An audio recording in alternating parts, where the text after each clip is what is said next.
Pumunta ang isa sa mga tinaguriang 18 bodyguards sa Office of the Ombudsman ngayong araw.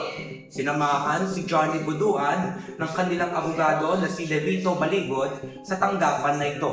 Ayon kay Baligod, inimbitahan ni Assistant Ombudsman Ellie Cruz ang 18 personalidad para sa pagpapatuloy ng fact-finding na isinasagawa ng Ombudsman. Kaugnay ito ng mga isiniwalat ng mga personalidad na nagpakilala bilang dating bagman umano ng dating kinatawan ng ako Bicol Party List na si Zaldico. Ayon sa kanila, nag-deliver umano sila ng 805 billion pesos ng mga kickback sa flood control projects sa ilang mga personalidad.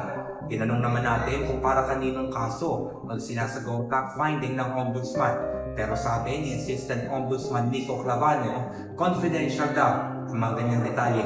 Matatandaan na nagsumite ng iisang notarized affidavit itong 18 personalidad sa Ombudsman noong Pebrero, kung saan iginiit nila na may 33 mga mambabatas daw ang nakakatanggap ng kickbacks.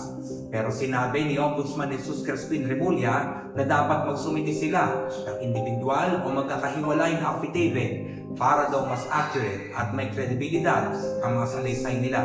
Sabi ni Baligod ay tatalima sila sa utos ni Remulla dahil ito daw ang nasa tamang proseso. At yan na muna ang pinahuling kaganapan mula rito sa Office of the Ombudsman. Ako si John Eric Mendoza, nag-uula para sa Inquirers.